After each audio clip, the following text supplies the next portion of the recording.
Hai hai, selamat Selamat siang. siang Kakak Esa. Hari yang cerah. Cerah banget. Apa kabar Kak? Ya, puji Tuhan, sehat-sehat dan tetap semangat. Ya, tetap semangat pastinya. Dan kita mau, sebelum bincang-bincang tentang topik taat hari ini, kita mau tes parfum dulu. Ini kayaknya menariknya. Wah, Bagaimana wanginya, seperti apa? hidup ini kalau Kakak tidak ada yang wangi-wangi, rasanya kurang afdol. Coba coba Wah, Kakak tes ini dulu. Saya datang ke tempatnya Bos Oriflame Ih. ya, yang sudah memberikan wewangian Bukan kepada bos saya nanti marah.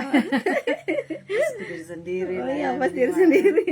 Dia udah bilang Ya. tidak ada bos sih. Ya, jadi bos buat diri sendiri. Iya, ya iya, kan? boleh, Nah, boleh. jadi ini sudah Kau memberikan. kakak juga bos, owner, Oh iya, owner iya. bunga Kita ya. harus jadi pemilik atas hidup kita sendiri, bisnis kita sendiri, dan itu akan memberikan dampak bagi banyak orang. Iya, dan hari ya. ini saya merasa senang sekali Kak bisa datang di SPO saya. Kita mau bincang-bincang, tapi Kak semprot parfumnya dulu. Kalau Kakak dan sini tidak semprot tidak Wah. pulang dengan wangi kan kayaknya Waduh, pokoknya bukan datang di sini. kalau datang ke sini Harus wangi. wah, Pulang harus wangi. datang kurang wangi, pulang sangat wangi. Ya, ini wanginya seperti apa sih Kak setelah Kak Nah, semprot? tadi saya cium aroma-aromanya. Ini wewangian bunga-bunga. Oh, Ya kan? Nah, apalagi wanita itu suka dengan bunga-bunga yang indah. ya. Kan seperti Kakak punya florista. Ya, itu juga banyak bunga-bunga artificial itu ya. Iya benar. Ya, aduh enaknya nih. Nah, kita bicara dulu tentang topik yang kita bahas tadi. Mau bahas tentang apa Kak? Ketaatan. Taat berdasarkan Ulangan 28 ayat 1-2. Oke. Nah, taat yang dimaksud ini, taat artinya apa tuh Kak? Nah, taat itu kalau dari kamus bahasa Indonesia yang pernah saya baca, Ya.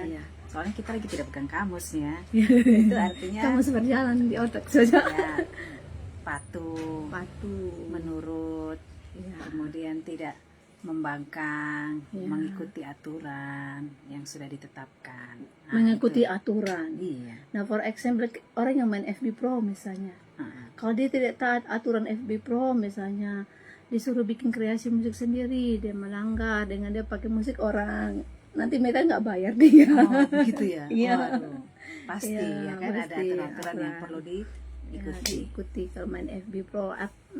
FB juga, walaupun tidak FB Pro ya, tapi kalau yang main FB biasa, yang posting-posting yang menyangkut ketelanjangan, yang posting menyangkut kayak Ya, porno aksi no ya. iya, itu pasti disenyapkan videonya. Hmm. Gambar-gambar yang berdarah-darah ya. Iya, Jadi ada aturan-aturan yang perlu ditaat. Kayak anak sekolah misalnya, gimana Kak kalau anak sekolah? Oh, anak sekolah itu aturannya banyak ya. Misalnya. Di sekolah itu, khususnya di kelas masing-masing itu ada the don'ts and the do.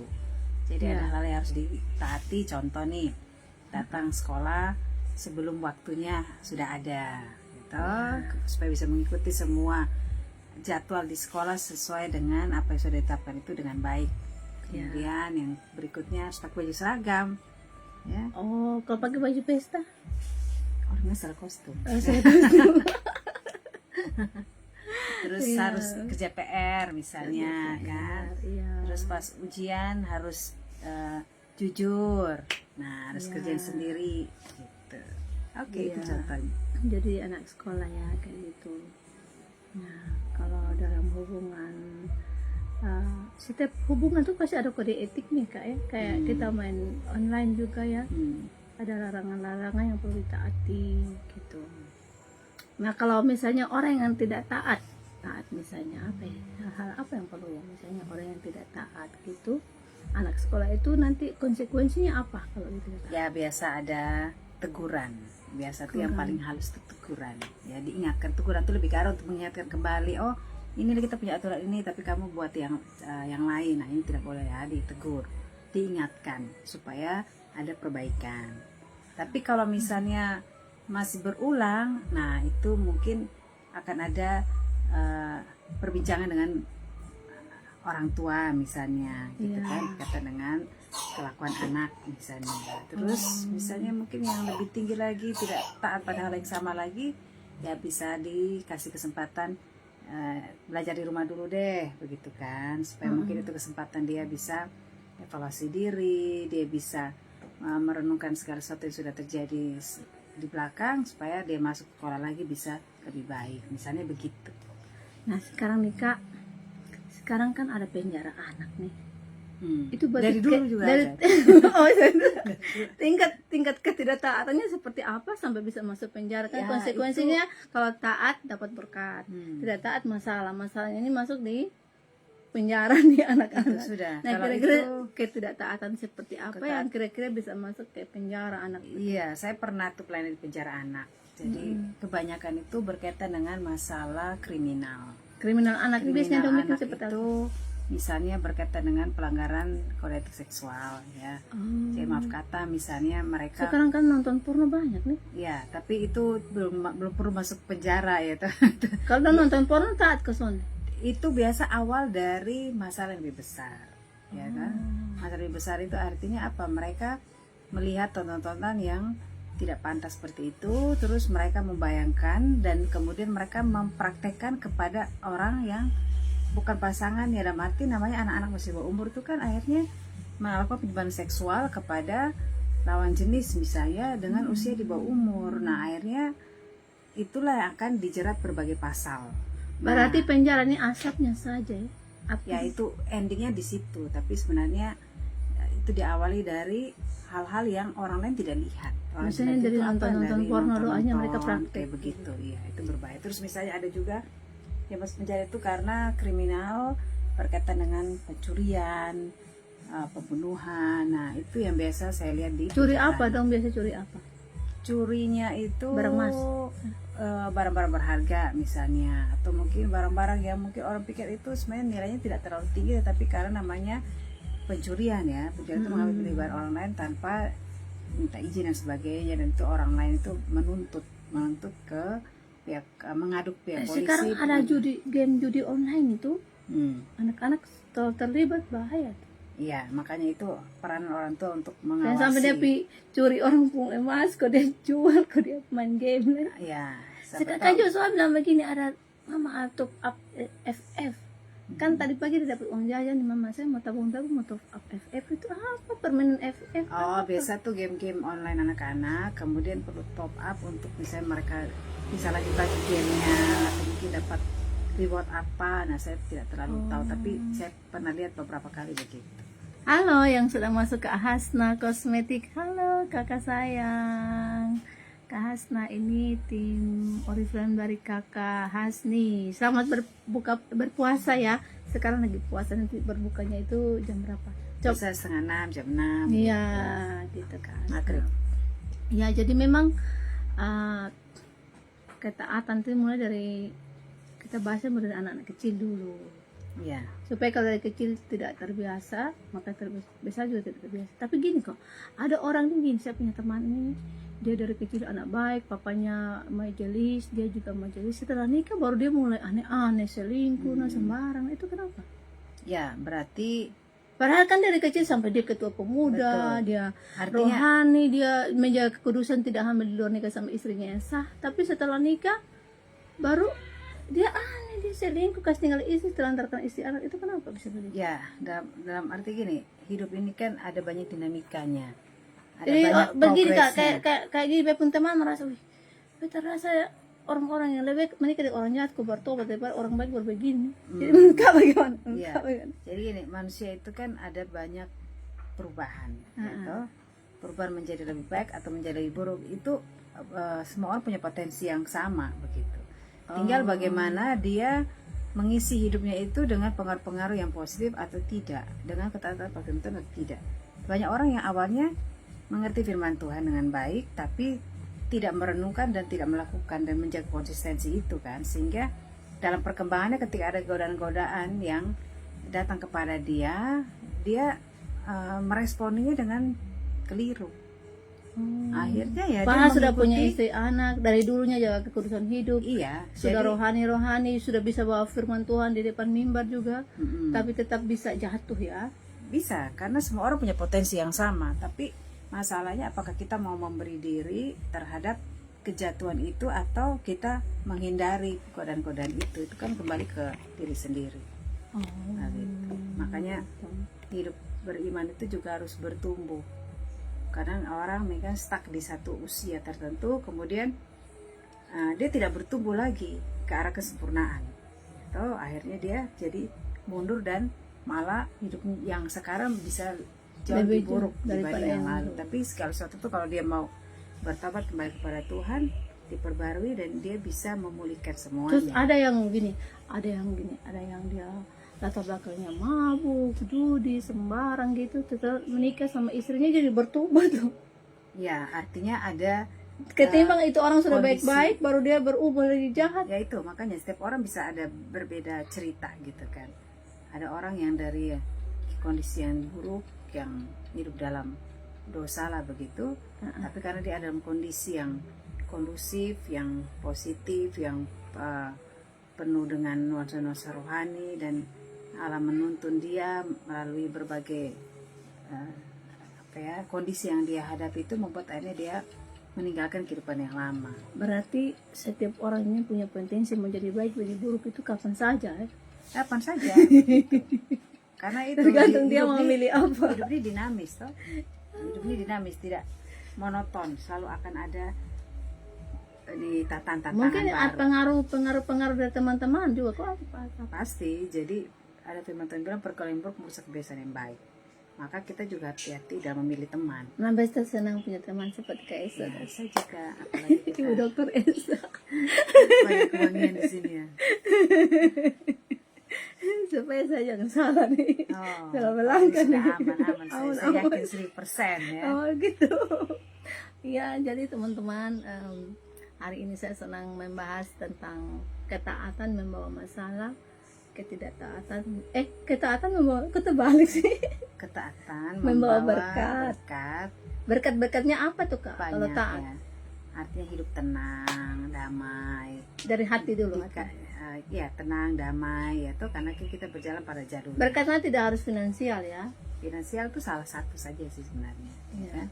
Kalau taat. Iya. Terus yang lain juga relasi yang bagus dengan orang sekitar. Ya toh tidak ada konflik dong berarti kan kalau taat pada aturan yang sudah disepakati atau diketahui. Terus juga bisa mendatangkan perubahan bagi lingkungan, sehingga itu kan bisa jadi teladan bagi orang. Oh, dia ini taat, hasilnya begini-begini, saya juga mau deh seperti dia. Tapi kamu bilang begini, kalau kita di kantor kita taat bodoh-bodoh tuh Kak Dina, nanti kawan-kawan yang kacau itu nanti kan kota yang kena jadinya kesalah.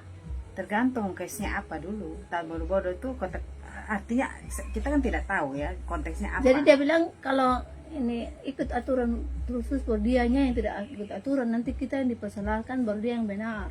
Dia yang salah jadi benar. Itu kenapa tuh? Tidak tahu juga, konteksnya bisa beda. Misalnya bisa juga berkaitan dengan masalah keuangan di kantor, atau mungkin masalah pekerjaan. Kita tidak tahu seperti apa, kecuali kalau dia cerita konteksnya apa, baru kita bisa kasih komen toh. Tapi kalau dia ngomong awang-awang begitu abstrak, kita juga tidak bisa kasih komentar yang tepat. Tapi menurut saya begini Kak, mungkin awalnya dia menang, teman yang kasih sudutkan kita itu dia menang lah, sampai mungkin orang yang benar ini masuk penjara atau apalah misalnya kayak gitu. Apa intinya dipersalahkan lah, tapi pada akhirnya Tuhan akan tunjukkan keadilannya. Mungkin begitu ya Kak. Jadi akan tetap kebenaran itu membela kita. Ya, maksudnya kan banyak juga orang-orang pasti akan orang-orang benar masuk penjara, seperti Rasul Paulus dong masuk penjara. Ya, mereka masuk penjara itu bukan itu karena pada saat itu konteksnya orang-orang yang ada di zamannya kayak Daniel masuk dalam perapian, tidak percaya masuk dalam gua singa, tapi Tuhan kan? bela toh. Jadi kan kayak Daniel kan dia masuk di lingkungan yang tidak boleh menyembah Tuhan yang benar. Jadi mungkin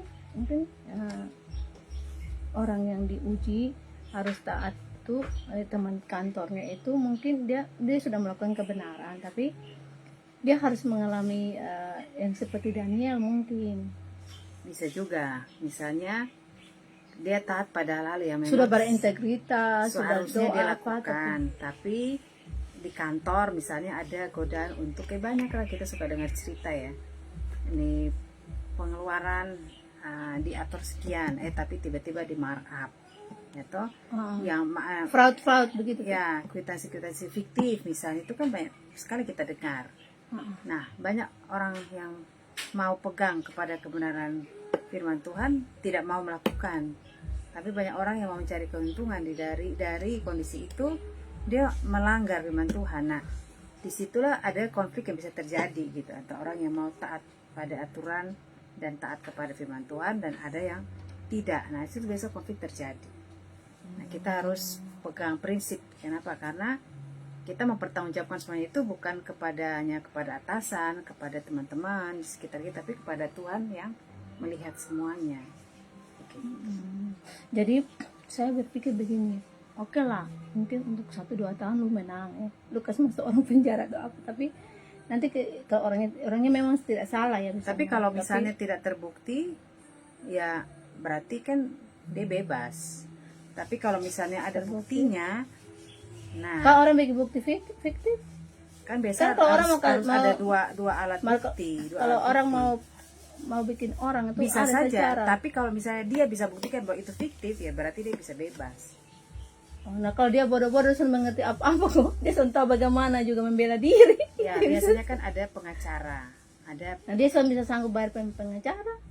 Kadang-kala ada juga lembaga bantuan hukum yang independen, ya, yang gratis, ada begitu juga. Tapi kalau misalnya sampai di satu sisi dia tidak bisa, ya berarti ya Tuhanlah yang akan menjadi hakim yang ada di antara mereka. Walaupun untuk satu waktu dia akan menjalani masa hukuman yang sebenarnya bukan karena kesalahan dia. Iya. Nah, kita punya Allah yang adil. Ya, kita Ya, percaya seperti Daniel. Harapan terakhir di situ. Daniel masuk ke pun dia harus masuk gua singa, tapi Tuhan jaga toh. Siapa tahu di penjara Tuhan mau pakai dia jalan mereka di sana toh. Oh iya, seperti Yusuf, banyak kisah-kisah orang-orang yang diperlakukan tidak adil, tapi ketika mereka menjalani saja proses itu, ada berkat Tuhan yang tersedia di situ. Karena kan kebaikan Tuhan itu tidak dibatasi oleh tempat. Tapi nama baik nih, biasanya kalau masuk penjara selalu di image negatif yang ini kejahatan. Iya, nama baik itu juga Kan orang yang sudah kali mantan napi nih, orang pun mau kawan dan dia pasti ada. Kita jangan di penjara, kita hidup di dunia yang bukan penjara saja. Banyak orang yang punya image negatif tentang kita. Iya tuh. Tapi apakah kita hidup dari pakat terang? Oh iya. Gitu.